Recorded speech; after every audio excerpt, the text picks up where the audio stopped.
Hey, all, Scott Horton here. It's always safe to say that one should keep at least some of your savings in precious metals as a hedge against inflation.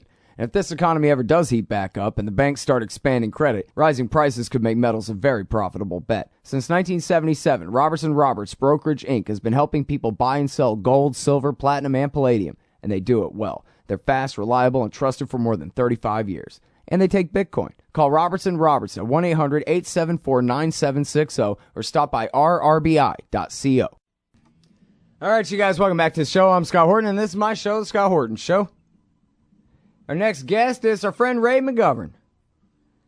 He used to be a CIA analyst for 27 years, and now he is a co-founder of the Veteran Intelligence Professionals for Sanity, and he writes regularly at consortiumnews.com, Robert Perry's site, and also, of course, at raymcgovern.com. You can also follow him on Twitter at...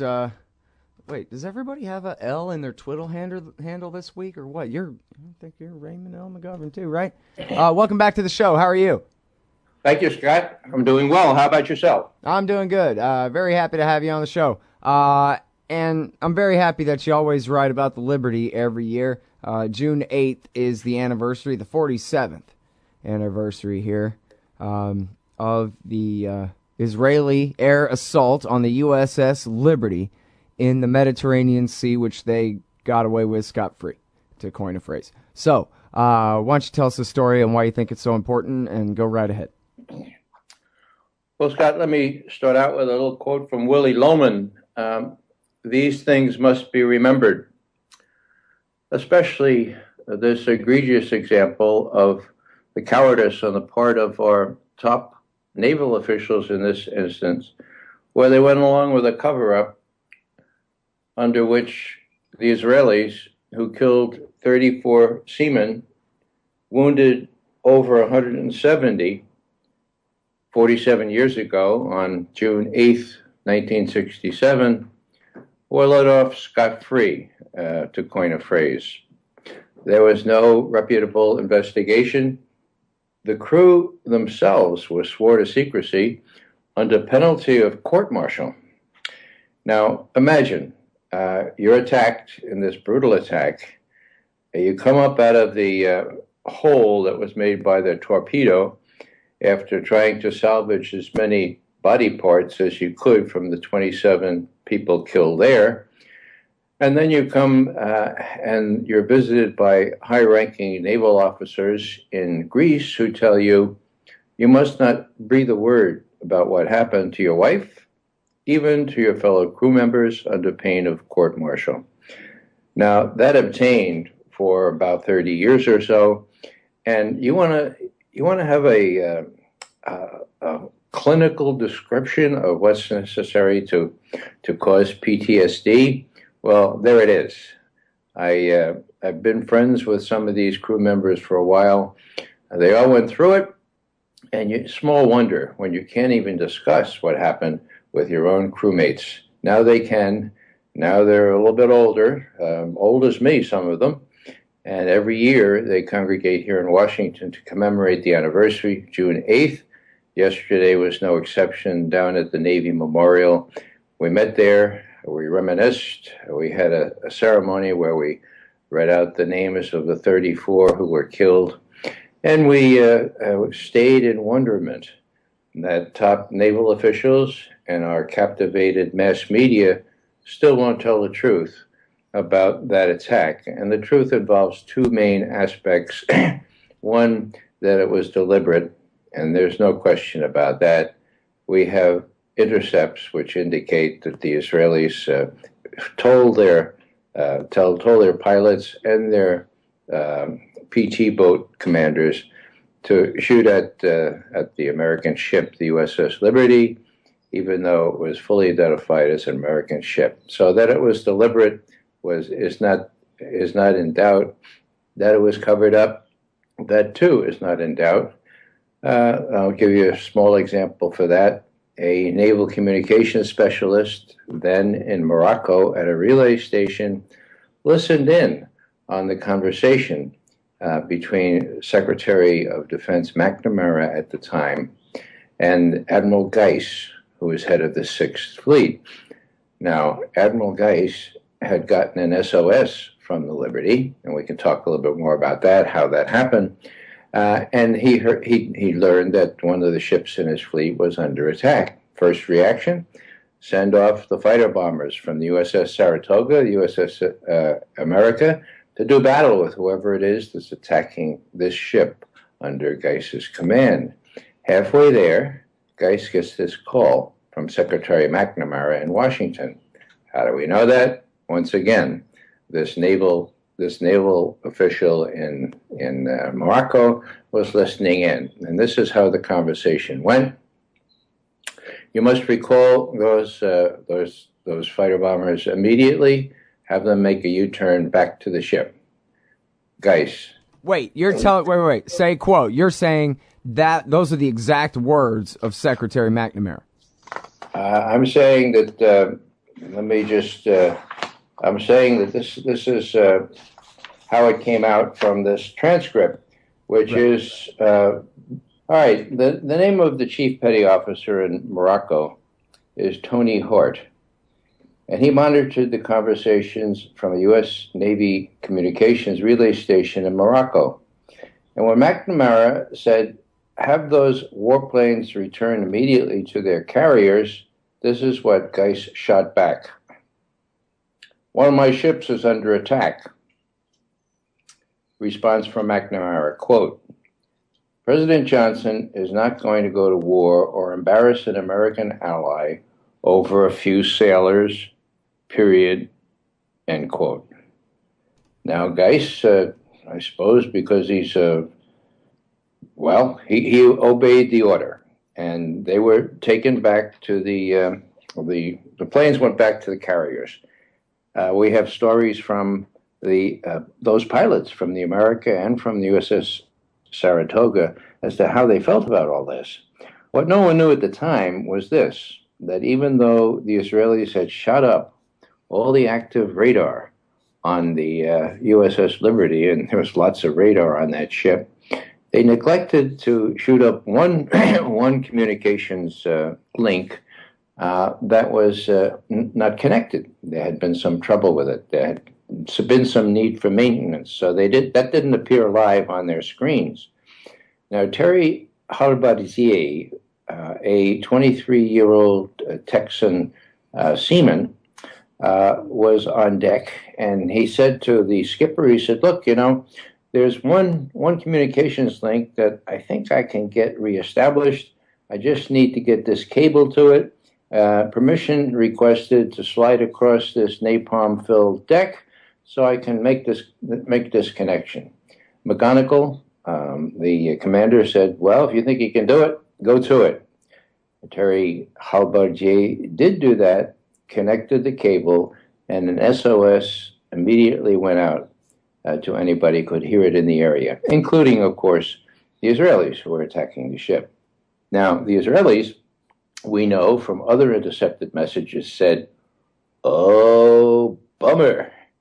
We better get out of Dodge." And so the patrol boats, the torpedo boats, and the planes went back to base right quick. Okay? Yeah, little could they imagine that the President of the United States would call back the fighters that were being sent to protect his own ship. Yeah, isn't it a little ironic that they need not to have been worried about it? God dang. God. So the rest of the story is that because of the bravery, and the ingenuity of this 23-year-old seaman from Texas, who simply connected this cable, what happened was not the whole crew got killed. Only the ship was not sunk. 84. They failed in their mission. Now, we have to hold it right there, but we're spending the whole hour here with Ray McGovern, everybody, so don't go away. It's Ray McGovern, veteran intelligence professional for sanity. You can read him today at antiwar.com and at consortiumnews.com about the USS Liberty, leaving the USS Liberty crew behind. Back in just a sec. Hey, you own a business? Maybe we should consider advertising on the show. See if we can make a little bit of money. My email address is scott@scotthorton.org. All right, you guys, welcome back to the show. I'm Scott Horton. This is my show, The Scott Horton Show. I'm talking with Ray McGovern. He's a great American peace activist, really is. and co-founder of the Veteran Intelligence Professionals for Sanity. Here he's writing at consortiumnews.com and also reprinted at antiwar.com, leaving the USS Liberty crew behind. And so far, Ray's told the story of the Israeli air attack on the USS Liberty on June 8th. Yesterday was the anniversary. June 8th, 1967. And the heroics of a young Texan who connected the antenna to call for help. The absolute treason, my word for it, on the part of Lyndon Baines Johnson and Robert McNamara in calling back the fighter jets who were being scrambled to help and attempting to abandon those men to their fate, even though the signal out was enough to scare the Israelis off. That's where we left off in the interview. But now, so I have to ask you this part, and there's so much to cover here, Ray, but where were you that day, and what do you know about it professionally from your own experience in the U.S. government? Well, I was working as an analyst at CIA headquarters at the time. And of course, I was in touch with people who were monitoring this in the Middle East branch. And I remember it was very clear to them that the Israelis did this deliberately. It was very clear to the people at NSA who had the intercepted messages. There wasn't a person who believed that anything other than a deliberate Israeli attack had occurred. Now, why the Israelis did this is another question. One would think that since we have the intercepted messages showing that it was very deliberate, one would think that someone would take those intercepted messages to Tel Aviv and talk to the heads of the Israeli government and say, all right, 47 years have gone by. Tell us why you shot up our seamen. Tell us why you tried to sink our ship. But you know what? For some strange reason I can't understand, Scott, nobody will do that. Instead, the U.S. government and the U.S. Navy, for God's sake, and that's what really hurts. So when I was an Army officer, we were told that our first duty was to protect, to defend, to supervise our men, to act as their advocate. How can you explain the cowardice of the naval leadership at that point, and Admiral John McCain, whose celebrated son is now a senator, who was told by Lyndon Johnson, look, we need to do some sort of inquiry here, but make sure you do it within a week. Don't send anybody to Israel or anywhere else to ask questions. We're sure it was just a very terrible mistake, just like the Israelis said. Finish it off and we'll put this behind us. And what did Admiral John McCain do? Well, he saluted smartly and betrayed his men. Betrayal is the word here. I don't use treason. That's very distinctly defined in our Constitution.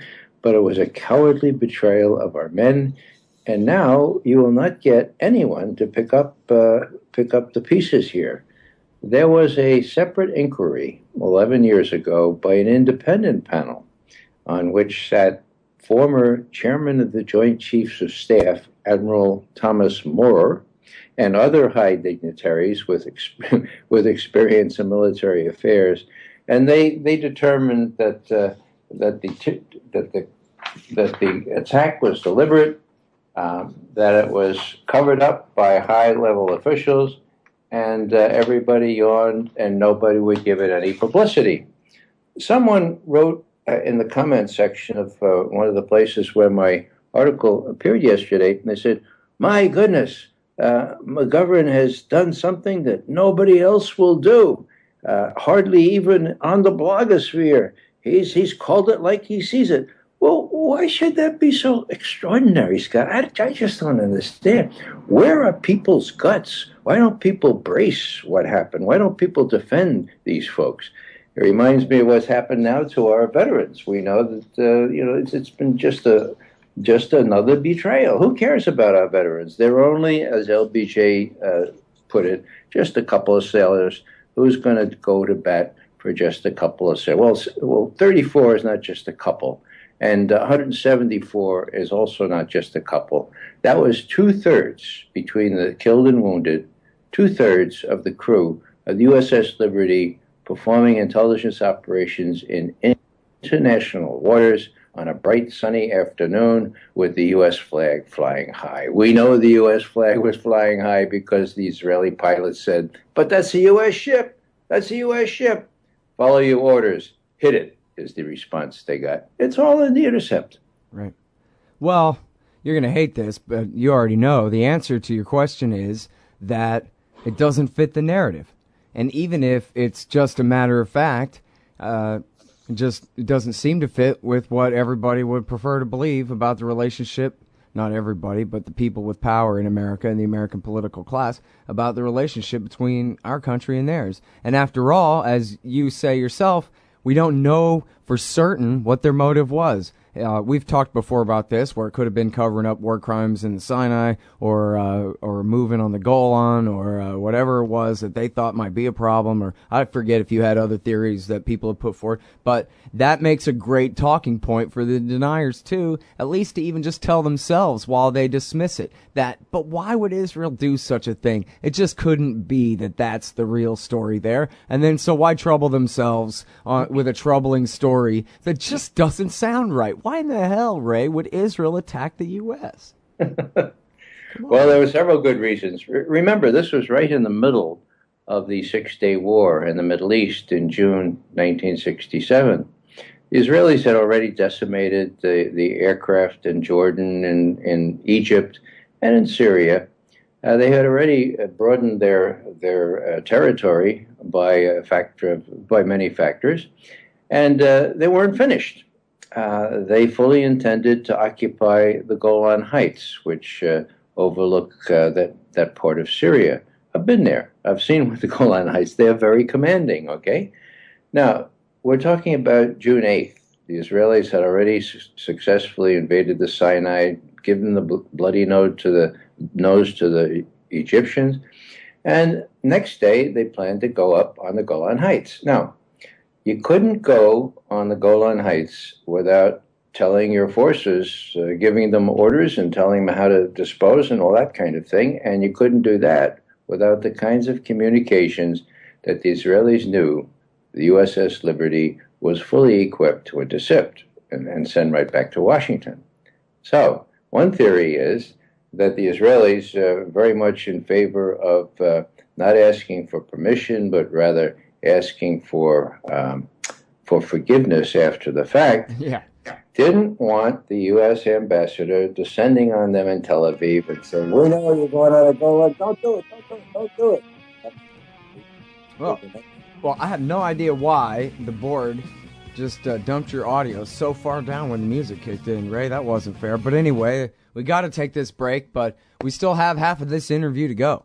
So hang tight, everybody. It's the great Ray McGovern, veteran intelligence professional for sanity. Read his new article about the Liberty today at antiwar.com. It's the picture story there. Don't worry about things you can't control. Isn't that what they always say? But it's about impossible to avoid worrying about what's going on these days. The government has used the war on guns, the war on drugs, and the war on terrorism to tear our Bill of Rights to shreds. But you can fight back. The 10th Amendment Center has proven it, racking up major victories. For example, when the U.S. government claimed authority in the NDAA to have the military kidnap and detain Americans without trial, the nullifiers got a law passed in California, declaring the state's refusal to ever participate in any such thing. Their latest project is offnow.org, nullifying the National Security Agency. They've already gotten model legislation introduced in California, Arizona, Oklahoma, Missouri, and Kansas, meant to limit the power of the NSA to spy on Americans in those states. We'd be fools to wait around for the U.S. Congress or courts to roll back Big Brother. Our best chance is nullification and interposition on the state level. Go to offnow.org, print out that model legislation, and get to work nullifying the NSA. The hero Edward Snowden has risked everything to give us this chance. Let's take it. Offnow.org. All right, you guys. Welcome back to the show. I'm Scott Horton.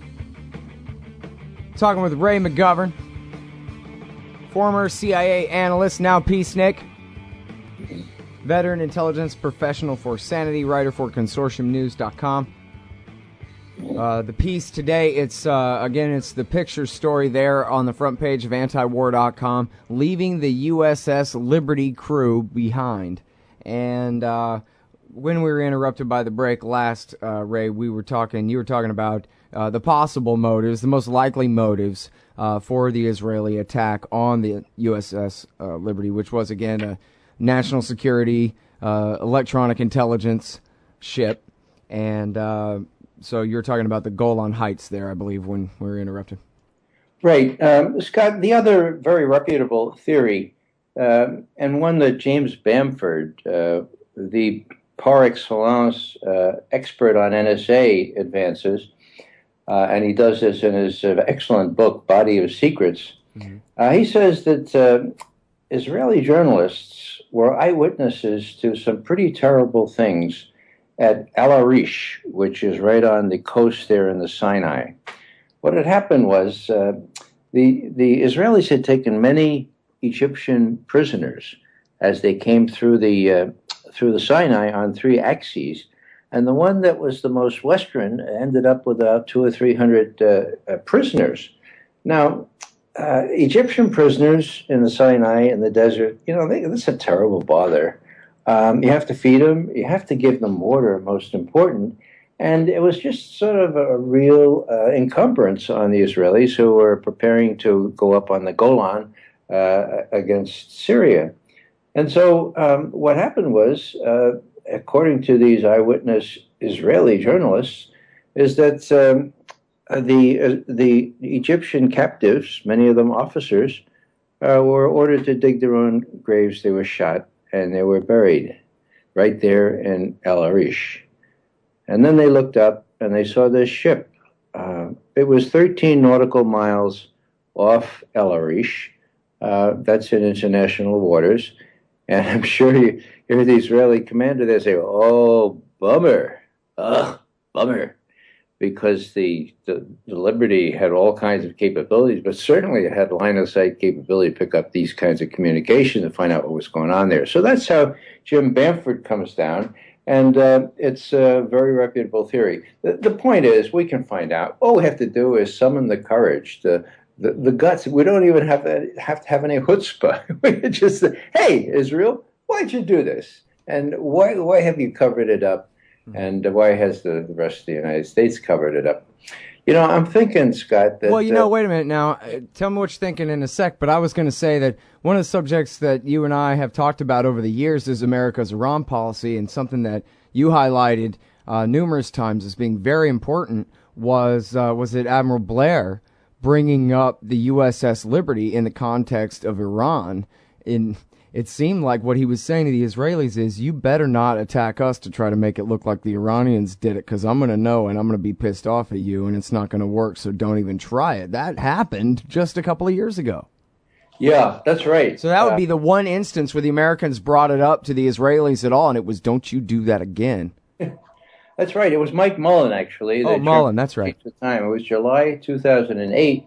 And it looked very much like Netanyahu and the rest of them were hell-bent on starting a war with Iran, whether by provocation or in some other way.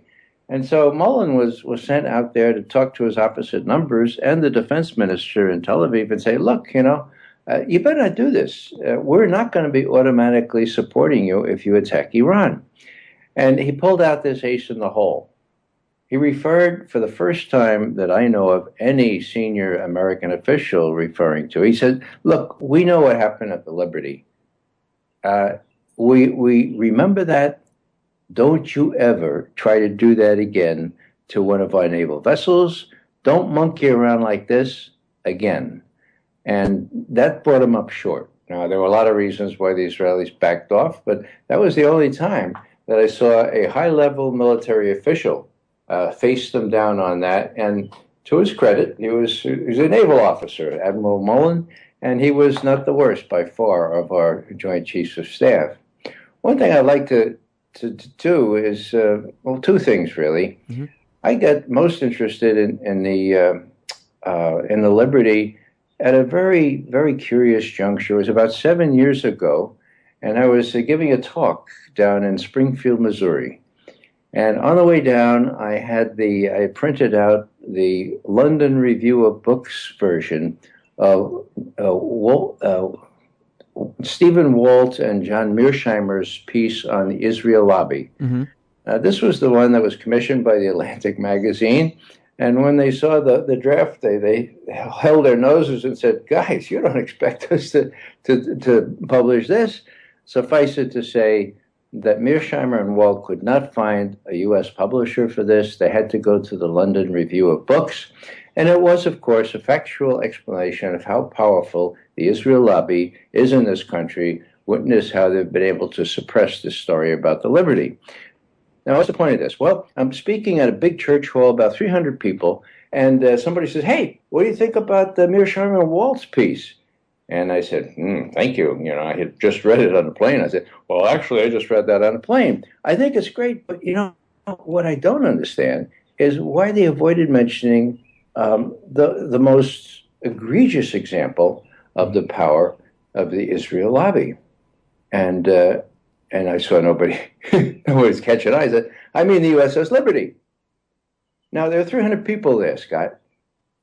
And it was the blank expressions on 297 of them, okay? Because I asked, how many people have heard of the USS Liberty? 3 hands go up. So I call on the guy who's in about the third row. I said, "Sir, can you tell us how you learn?" He stands up, ramrod straight, and he says, "Sergeant Bryce Lockwood, U.S. Marine Corps, sir. Member, USS Liberty crew, sir." That was 1/3 of the people who knew what you were talking about. Yeah, right. A survivor. So I said, "Bryce, Sergeant Lockwood, would you share with us? Could you come up just for 5 minutes and tell us what happened?" And it was amazing. He stood ramrod straight and he said, "Sir, I have not been able to do that yet, but it's been 40 years now, sir. I'd like to try to do that tonight." And he marched up to the podium, and for the next 10 minutes, he gave a graphic description of how, by happenstance, he was behind the bulwark with the sensitive communications and spying equipment that he was just about to drop over into the bottom of the Mediterranean.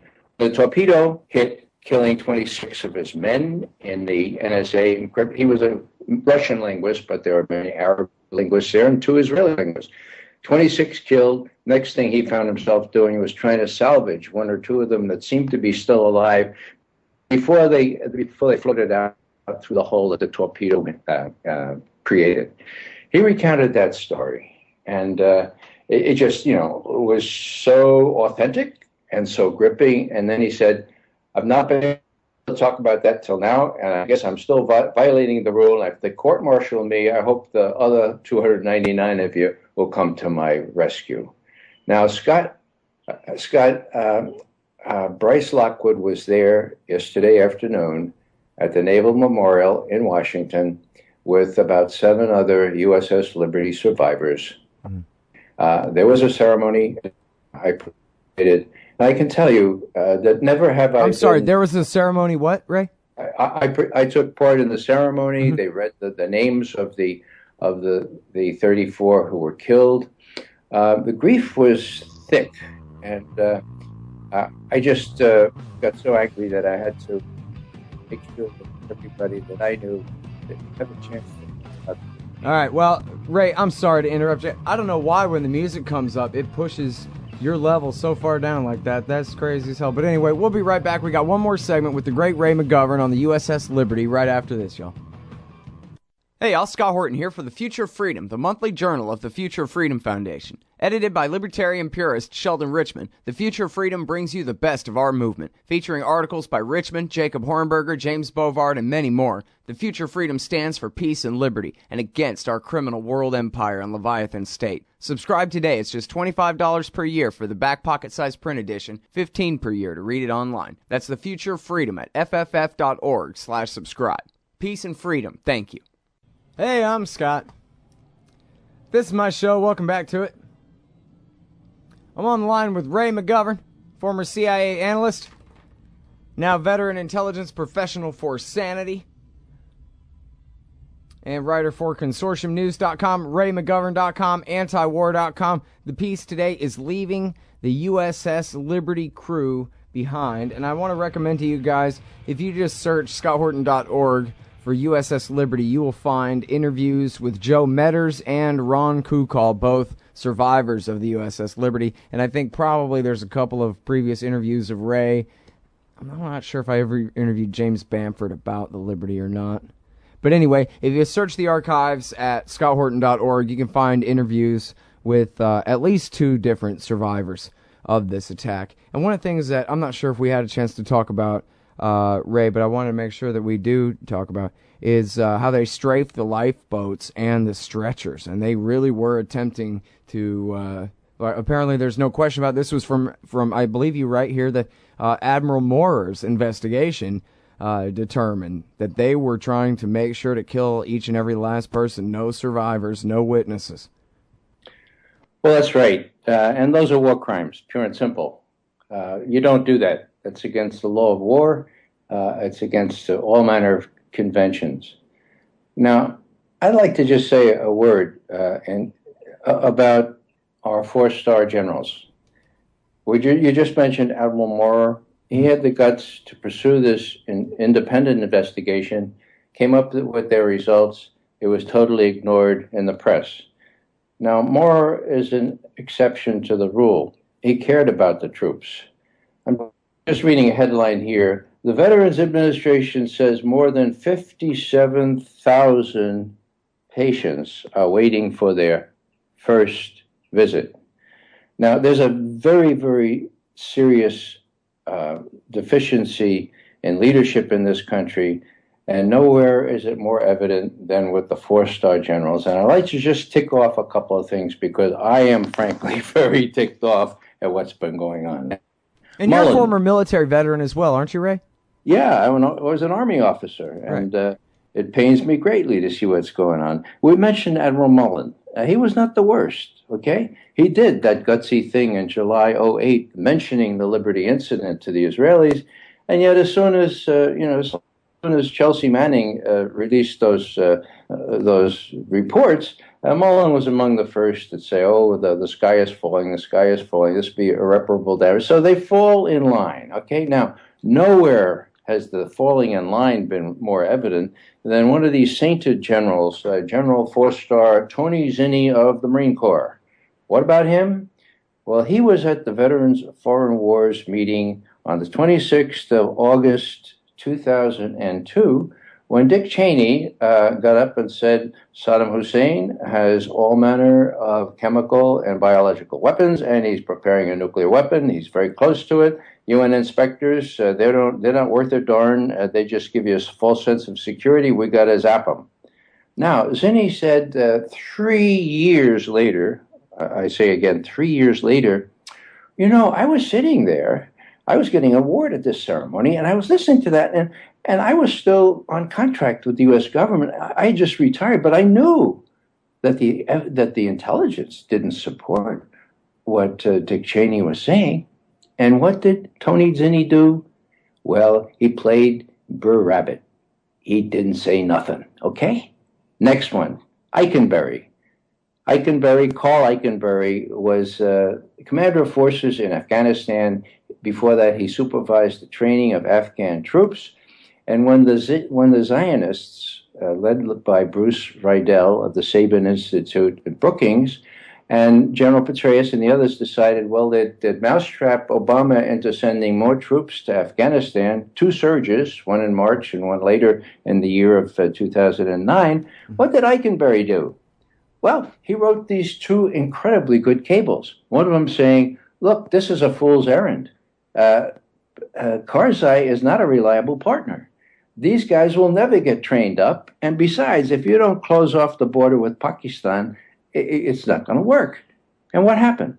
Well, he was overruled by the neocons, by Petraeus, and by that little group that Obama assembled. Mm-hmm. And what did he do? Well, he played like Burr Rabbit. He didn't say nothing. Worse than that, he went up on the hill and he advocated for this stupid plan that cost us another 1,000 U.S. servicemen's lives at the second surge of that kind. Okay, so there's Eikenberry. What about Petraeus? Petraeus was sent out by Dick Cheney in May of 2004, right after right after Abu Ghraib. That was April, okay? April 2004, Abu Ghraib disclosures. May, the only decent, the only honest investigation done by General Taguba of the Army. And in June, what happens? Well, Rumsfeld sends Petraeus out to Iraq with new orders, okay? Frago 242, for those of you who don't know what Frago is, it's a fragmentary order, okay? Mm-hmm. We know about that from Chelsea Manning. What did Frago 242 say? It said, look, we should not torture anybody anymore, but if you see Iraqis torturing one another, you might want to report it, but you don't have to. Now, I'm talking June 2004. One of the things that Chelsea Manning saw in Baghdad on the ground was what was happening to people his age being thrown into Iraqi prisons and being tortured. That's one of the things, one personal experience with innocent suffering that made an impression on him. Okay? So, what happened? He was even actually ordered to participate and had warned her superior officers, hey, this guy is guilty of nothing but writing a critical essay for the local newspaper. And they said, the commanding officer said, yeah, and get back to it, too. Yeah. And that was the real line that was crossed, where Chelsea Manning decided, well, something's got to be done then, because if I'm going to be forced to participate in the torture of some innocent guy, I'm going to stick up for what's right in another way. That's right. And, unless you have that personal experience with innocent suffering, I mean, that's the real catalyst if you have a conscience. And Bradley, Chelsea Manning, thank God, had a conscience. So it was not the collateral murder video. That came later. I mean, that was sort of icing on the cake in some sort of dark way. But it was his experience there in Baghdad. So what's happening? Petraeus is supervising all this, okay? You don't have to worry about the Iraqis torturing each other. As a matter of fact, as long as it's Sunni that's being tortured, so much the better. And you can see what's happening today. What's my point? Well, that was June 2004. In November 2005, so we're talking a year and a half later, it became clear to some of the U.S. journalists in Baghdad that this was going on. A woman reporter asked then General Pace, who is chairman of the Joint Chiefs of Staff, Marine General, pretty straight guy, okay? Rumsfeld and he are having this press conference. The journalist says, General Pace, what are your instructions if your armed forces see people being tortured by these Iraqis? Pace, without blinking an eye, my instructions are to stop the torture on the spot. Stop it with every piece of power that you have to get it stopped. Rumsfeld, oh, I don't think you mean stop it, General. You mean you might want to report it. Pace, no, sir, that's wrong. My orders are to stop it. Now, why do I point that out? That was the most bizarre exchange between a subordinate, the chairman of the Joint Chiefs of Staff at the time, who didn't last very long, and his superior. That says, I remember when it happened, too, and he says those are the laws of war. And in other words, he is in the position of authority to say what the laws of war are. Even if the Secretary of Defense disagrees with him, he doesn't have to just go along with that. So what did that mean? That meant that Frago 242 had been deliberately kept from the chairman of the Joint Chiefs of Staff. Rumsfeld and Petraeus were running this thing together. Now, that's pretty bad. Now, let me give you some good news. There's one general who's head of the Joint Chiefs of Staff right now. His name is Dempsey, Martin Dempsey, who has a conscience, who has successfully prevented another stupid war in the Middle East. And very briefly, when Secretary Kerry got up on August 30th at the State Department, 4 o'clock in the afternoon, and said, we know Bashar al-Assad is responsible for those chemical attacks on August 21st. We know. He said it 35 times, all right? Now, hold on one second, Ray. Let me say bye to the people. I got to keep recording you after the top of the hour here, obviously. But thanks, everybody, very much for listening. We'll be back here live from noon to 3 Eastern Time tomorrow here on Liberty Radio Network, LRN.FM. And now, Ray, please continue, and we'll just go on for as long as we need. Sure. Well, what happened there is something that Americans need to know. John Kerry was not telling the truth. He didn't know who did those chemical attacks. Nobody knew at the time, but my former colleagues in the CIA knew that the evidence was very ambiguous. And they told us, veteran intelligence professionals for sanity, said, look, guys, we're not going to do another Iraq. We're not going to falsify the evidence to justify, in quotes, another war. And besides, there's no such thing as an unbelievably short war in the Middle East like John Kerry apparently thinks. So we told everybody who would listen, and so did General Dempsey. General Dempsey was in receipt of information from the British, his British counterparts, who had been given a sample of the sarin used in those attacks on August 21st.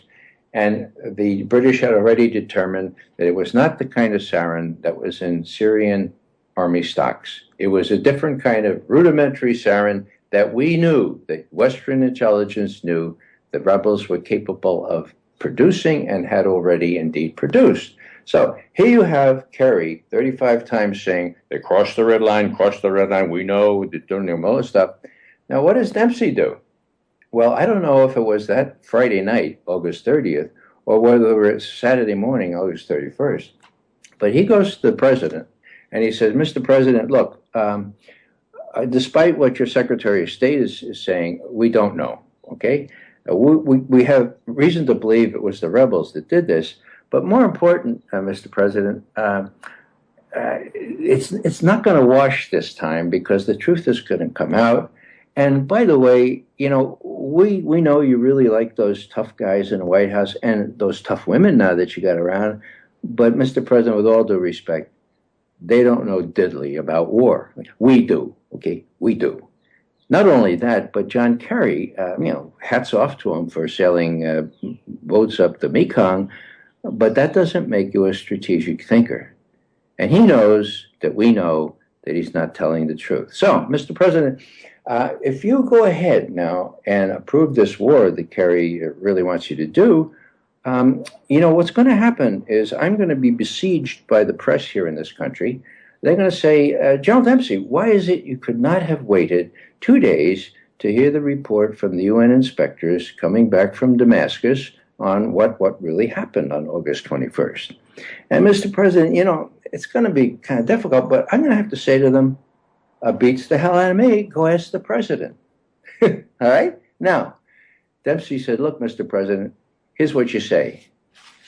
Our ships are in position. We have 4 cruise missile capable ships in the Eastern Med, and we can zap the Syrian inventory of chemical weapons, but we don't need to do it today or tomorrow or next week or next month. We can do it at our leisure. And by the way, Mr. President, I think you ought to also say that you're going to go to Congress to seek appropriate authorization, because I've testified on that, and I think I may have to quit if you don't do that. Okay? Now, what's the proof in the pudding?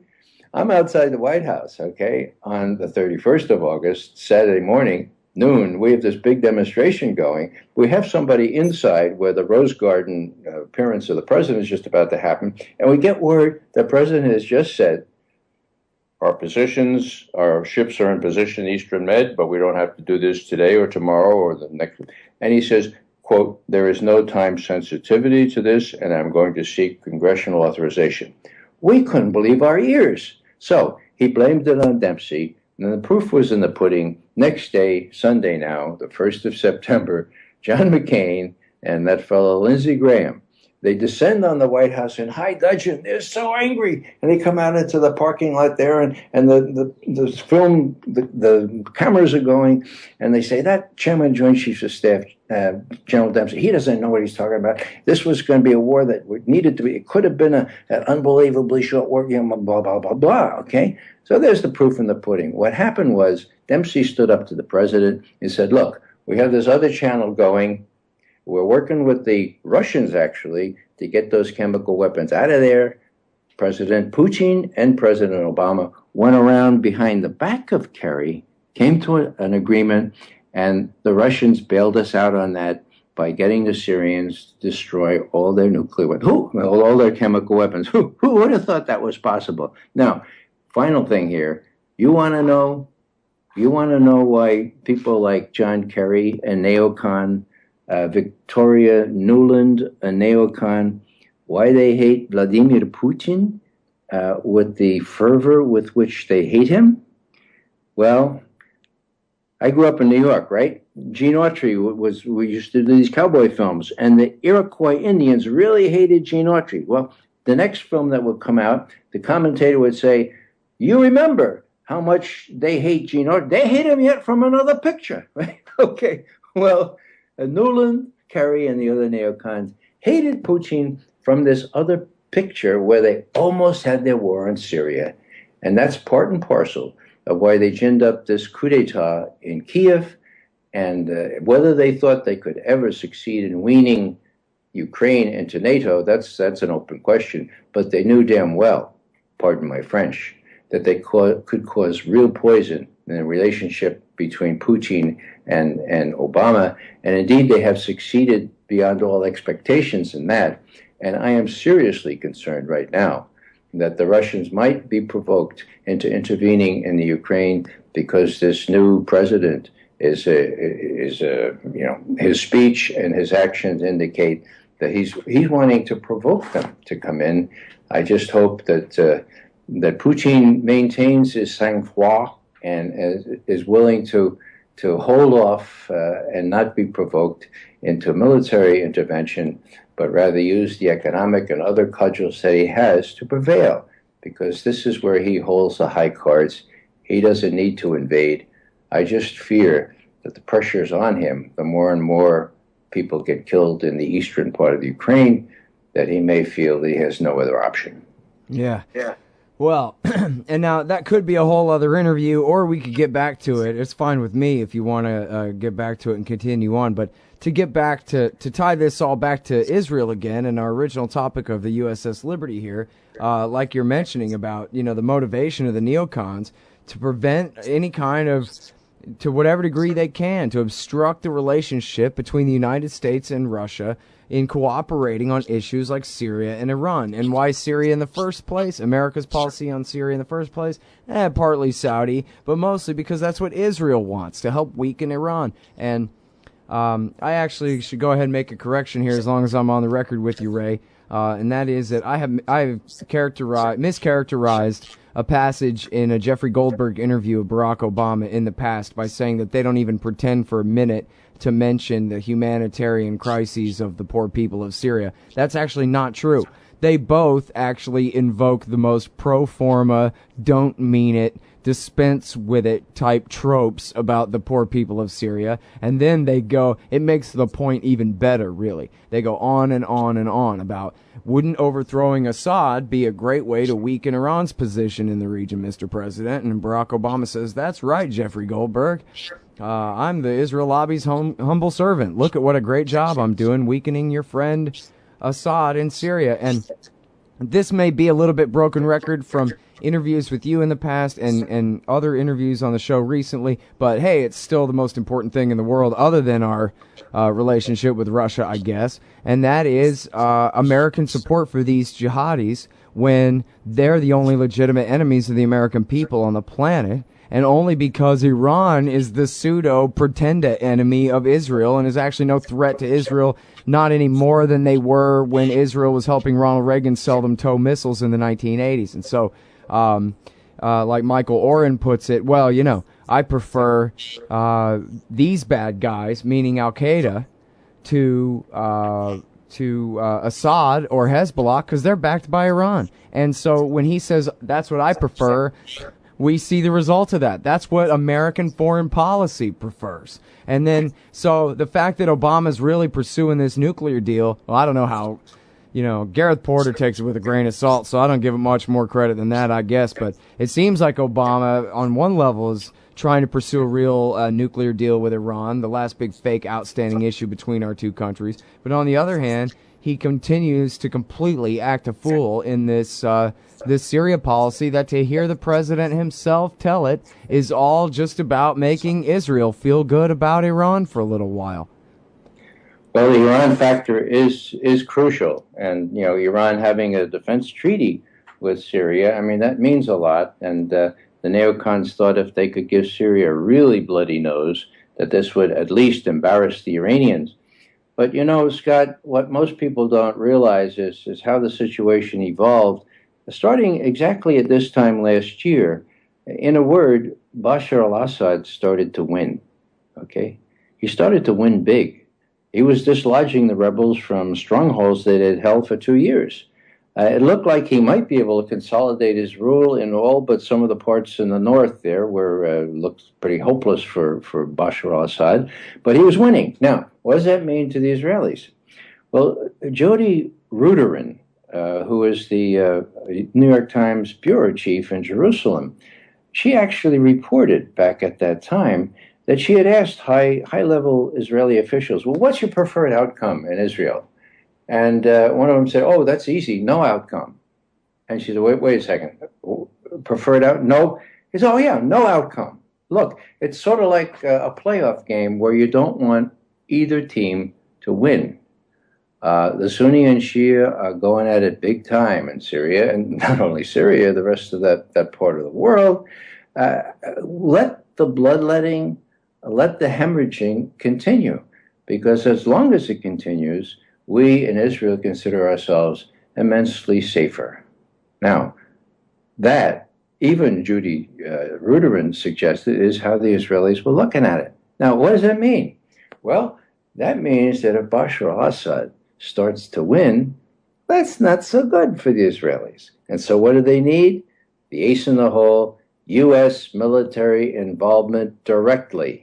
And that's what John Kerry and Netanyahu were talking about, all of these trips that Kerry was making out there. It wasn't the Palestinians. It wasn't Iran. It was about how they're going to give Syria a really bad, bloody nose. And why? Well, because Bashar al-Assad looked like he was going to win. So what happened was they wanted to mousetrap us in using this red line thing that somebody ill-advised the president to adopt. You make sure that there's a chemical attack. Actually, make sure that there are UN inspectors in Damascus, just a couple of days before the chemical attack. Blame it on Bashar al-Assad, get the U.S. involved militarily, and then you've got a Sunni and Shia at it for about 3 more years. No problem. The U.S. is not going to make possible an outcome like no outcome. We prefer no outcome. The U.S. is just going to do our bidding. That was the name of the game. That's why they wanted to mousetrap us in. Now, thankfully, and that's why I wanted to cite Martin Dempsey, Chairman of the Joint Chiefs of Staff, he and some of my former colleagues who had the guts to speak up said, no, Mr. President, we're not going to play Iraq again. The evidence that it was Bashar al-Assad is phony.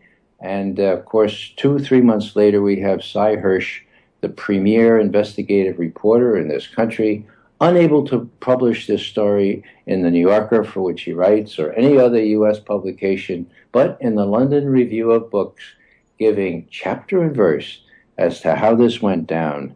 And how it went down was that the rebels had the sarin, the Turks helped them, the Saudis helped them, other encouragers helped them, and it almost worked.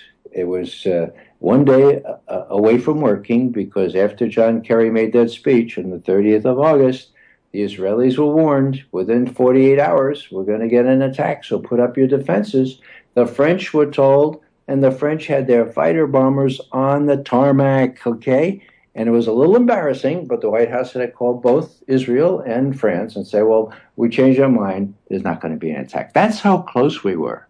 So, to his credit, Obama was listening to a general with a conscience and with some smarts, namely Dempsey, and I see great hope in that, because I think Dempsey and other, more reasonable people will realize that the neocons have led Obama down the garden path again, and even though Obama seems to be in accord with what they want, he showed himself able to act independently of them on Syria. This gives me some modest hope that he'll be able to avoid the worst on Ukraine. Yeah. All right. Now, if you still have time, do you still have time? Yeah, sure. Mm-hmm. Okay, great, because I'd like to get back to Ukraine in a minute, but while we're still on Syria here, There was a statement, and I think I'm on the record as being against paying Assad to torture al-Qaeda, as well as being against outright backing al-Qaeda against Assad or any kind of intervention in Syria. So I don't want anybody to misunderstand or anything like that, any kind of position I'm taking here. But I saw where, I'm sorry, Ray, I don't have it in front of me. I don't know the exact phrase, but Leslie Gelb, who is kind of the evil twin doppelganger of Daniel Ellsberg, who helped him write the Pentagon Papers, but, gave in to be a servant of Sauron ever since, where Daniel Ellsberg went rogue and hero on us. He was, former president of the Council on Foreign Relations and all these things. He was highlighting this statement that Obama made in the West Point speech, the most recent one, not the one announcing the surge back in '09, the most recent one here, where he was indicating that maybe he was going to start calling the war in Syria no longer an attempt to help the so-called rebels against the tyranny, but maybe it would become a counter-terrorism mission, a drone mission, a special forces mission, with the implied target then being the guys that we've been backing and now are ready to betray the Jabhat al-Nusra, the ISIS, and the whatever so-called Free Syrian Army, Northern Storm and Al-Farouk Brigade, and whatever kooks of non-moderates that the CIA has been arming and funding this whole time, and coordinating the Saudi and Qatari and all of that, and Turkish and Jordanian intervention on their behalf as well this whole time. So I wonder what you think of that. Is it possible that this Obama guy, who after all you just finished saying about how he listened to the chairman of Joint Chiefs of Staff tell him not to do a war, and he didn't do the war, back when he could have made his current policy so much worse, as Dennis Kucinich called it at the time, acting as al-Qaeda's air force. Well, is it possible he's now going to start acting as Bashar al-Assad's air force against al-Qaeda, do you think? I think that would be overstating the case. It's one of these deals where you don't want anyone to win in the playoffs. And to the degree that Kerry is and Les Gelb and the likes are running this thing, you may have sounds coming out like this, but on the other hand, you have Susan Rice saying now we're giving lethal military aid to the rebels, and so it's an incredibly complicated set of factors. It's really hard to decipher what Obama wants to do here, or whether he's even his own agent. He seems conflicted, and he's getting conflicted advice. There are people that want the carnage to continue. And those, of course, are the people that make the weapons of carnage, the people who see benefit in keeping the pot boiling in the Middle East, and the people who see that this might actually lead to even more weapons sales in Europe and elsewhere. And then there's the tension between people like Chairman of Joint Chiefs of Staff Dempsey, who realizes that our military is far more extended than it should be, that we're not capable of. What would we do, for example, if the Chinese started to take over those islands in the South China Sea, and Japan said, no, those are our islands, and we have a mutual defense treaty with the United States. We invoke that treaty right now. What would happen? Well, the U.S. would look crazy. The U.S. would look very weak, because all we'd be able to do is say, well, yeah, we have that agreement, but let's be nice. Let's play nice in the South China Sea, because we have other equities here. We can't keep track of them all. We got Syria, we got Ukraine, we got, it's too much. Well, Obama, I don't think, is able to handle it. He may be able to make a decision and chew gum at the same time, but not more than one decision. He's being led by the nose here. Whether Les Gelb is hinting at something that is real or not, I just don't know. But right now it's sort of ad hoc policy making, and that makes no sense at all, except for the fact that if you're ad hocing, well, you can always change your mind, and maybe there's some benefit in that. Yeah. Well, I mean, just for his own personal selfish reasons, which are the best incentives I could possibly hope for, Barack Obama has got to not want to go down in history as the president who really, I mean, I guess it's somewhat arguable about how much power the Al-Qaeda guys really, have gained in Libya. But what's this project that's been going on in Syria here, this is going to look really, really bad if he just leaves it this way. And I'm not saying I want him to go to war against Al-Qaeda there, but I want him to just knock it off. But but going down in history as the guy that backed ISIS and al-Nusra in their suicide bomber, crucified people in the town square, prisoner beheader type of a war against a secular former sock puppet of America's, again, or not really again, but kind of the same result came out of the Iraq War. He's got to not want that to be his legacy, the way Iraq will be George W. Bush's no matter what forever,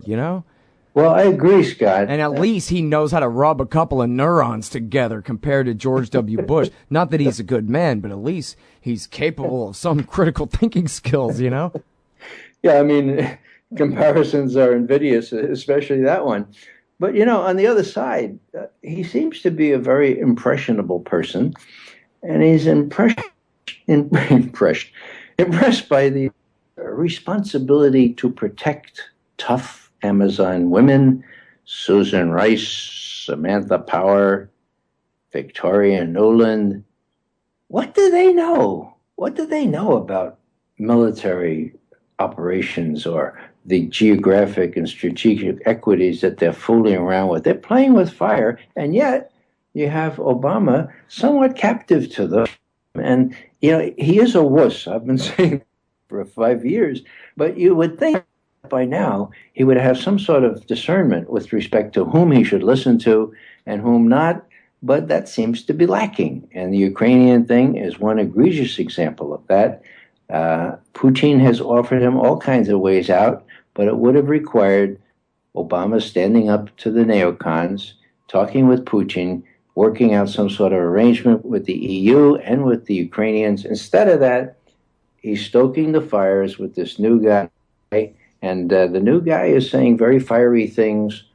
Worst of all, the new guy is not the new fellow, Poroshenko, is not calling off the attacks on the folks in eastern Ukraine. And that's what worries me most, because there comes a point where, Putin has his own internal people that feel very strongly about protecting Russians and protecting Russian interests. Right. I still don't believe it's likely that Putin's going to send Russian forces into that part of the Ukraine, but he has other weapons. He has economic leverage that won't quit. So I just hope that the carnage out there, and it's less than it is in Syria, as far as I can tell, will eventually die down when Poroshenko is finally told by the United States and others, look, it's time to make a deal. We overplayed our hand. We're not going to get Ukraine into NATO or even into the EU. Let's cool it for a while, and let's sit around a table, take everybody's interests into account, have a federated sort of thing like Finland. Incidentally, do you know who's in Finland today? The Soviet foreign, the Russian foreign minister, Sergei Lavrov. Now, that's really interesting. Finland is the paragon of a country that can live in Russia's shadow and survive and flourish as long as it doesn't join any military alliance aimed at Russia, and as long as it keeps a decent respect for Russian national interests. All right, but Ray, what game is the President of the United States playing here? Because you know what, I'll even go with the Robert Perry thesis that the Kagans here, they're just getting out of hand, out from under Obama. They created this crisis. Let's pretend Obama had no idea what was going on there with the Orange Revolution 2 in February, whatever. Now he's in this mess, and he is not ordering his government to order this Poroshenko guy to call it off, sit down, talk nice, make a deal. He keeps pushing and pushing this. He's now acceding to the Hawks and saying, okay, more military type equipment. I don't know exactly what all he's giving them, but hell, I might as well assume the worst, Ray.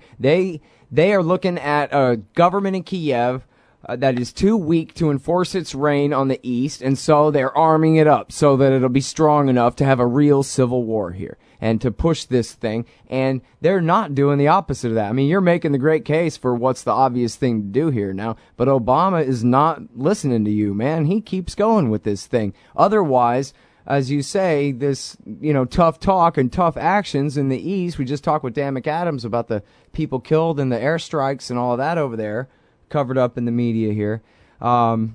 that's just making matters worse and could lead, like you're saying, could lead to a real Russian invasion of the East. And then, oh my God, that'll be the first day in history. Oh no, Russia marches west.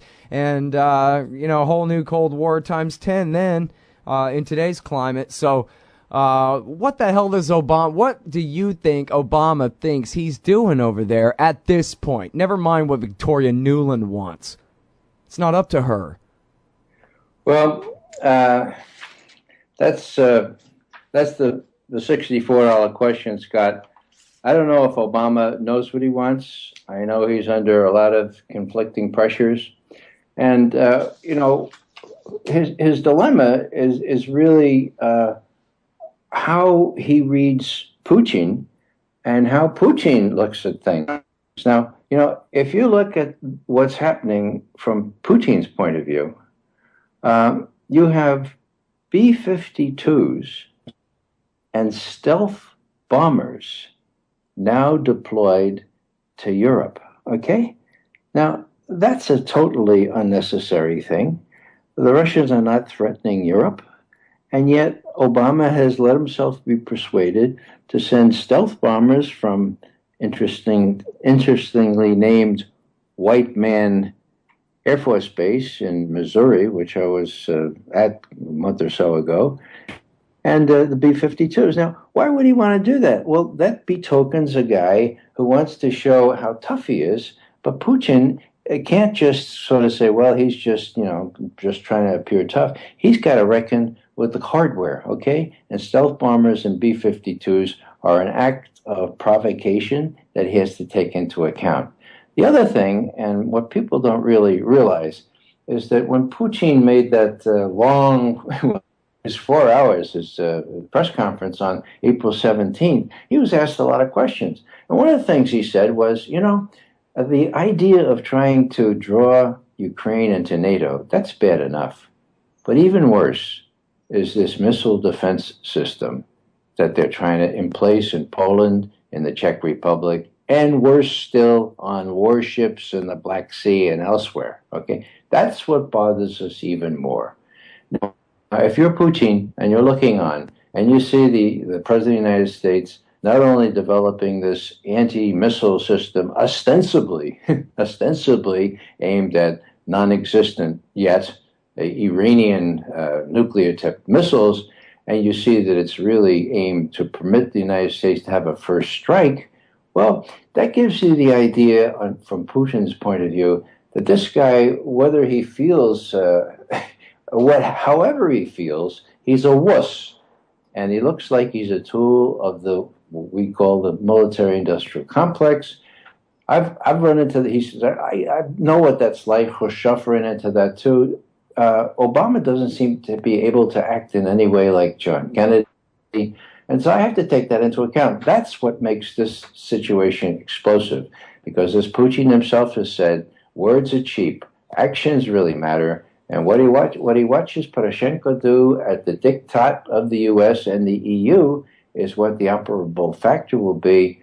I just hope that Obama will come to his senses, listen to people like Jack Matlock, the previous ambassador to the Soviet Union and Russia, and cool it. And just say, look, let's cool it here. And that Poroshenko will take his advice and do what he says he wants. He wants a ceasefire. Well, it's in his power now to cause a ceasefire. Let him do it.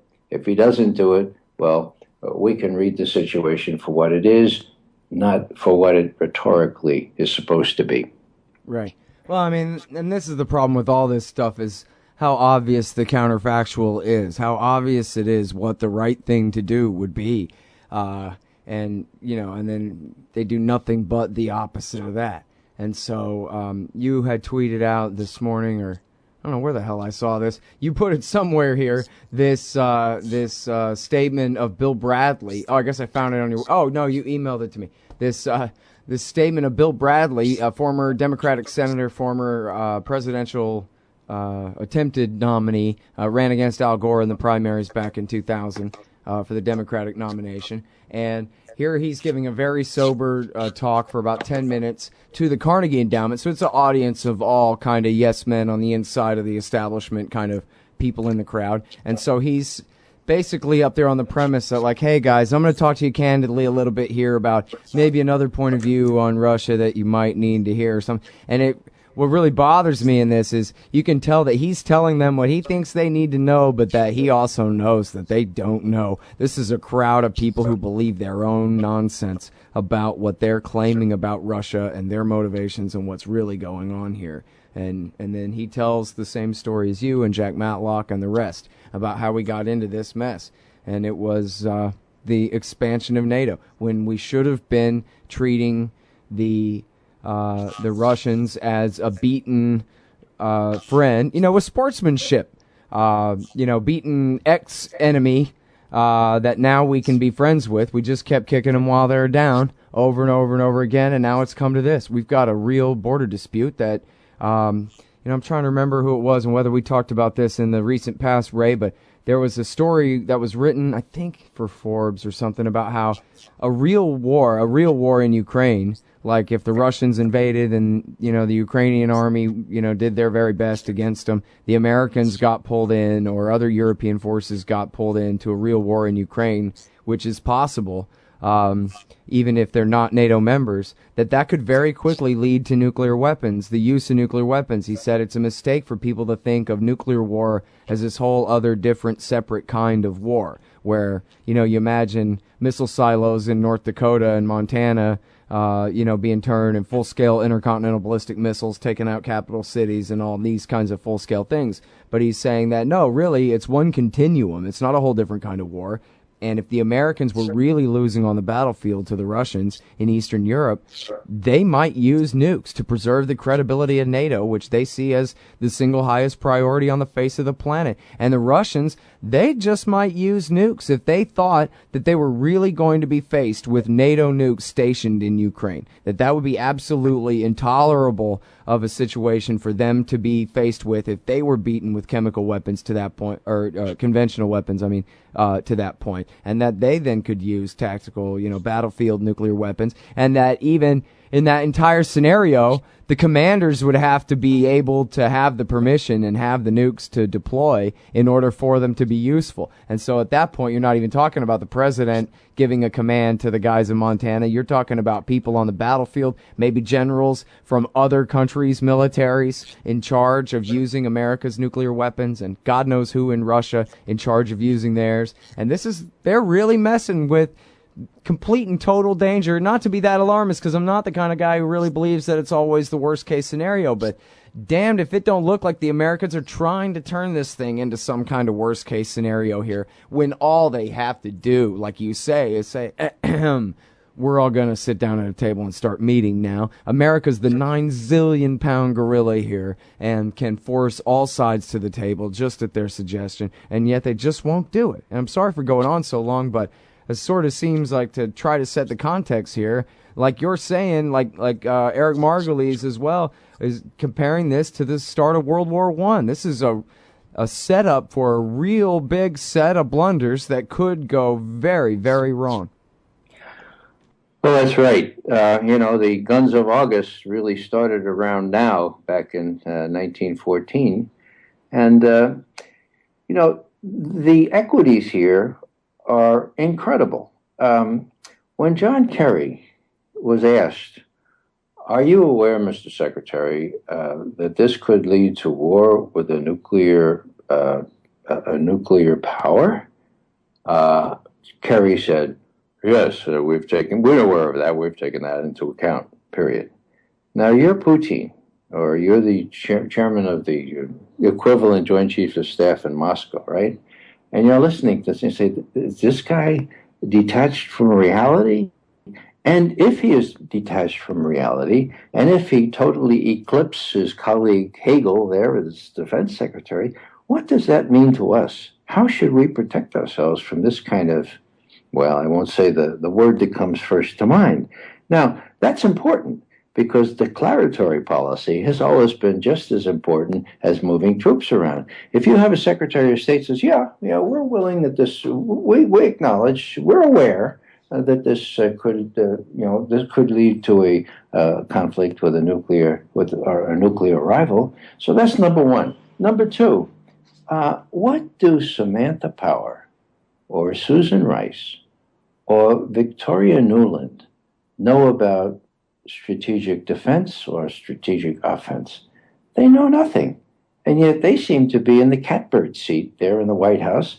Obama seems to be listening to them more these most recent days than he is to the chairman of the Joint Chiefs of Staff, Martin Dempsey. Well, what does that mean? Well, if I were Russian and I was looking on at this, it wouldn't require me to watch forward deployed nuclear weapons. Of course, these stealth bombers and B-52s can carry that ordnance.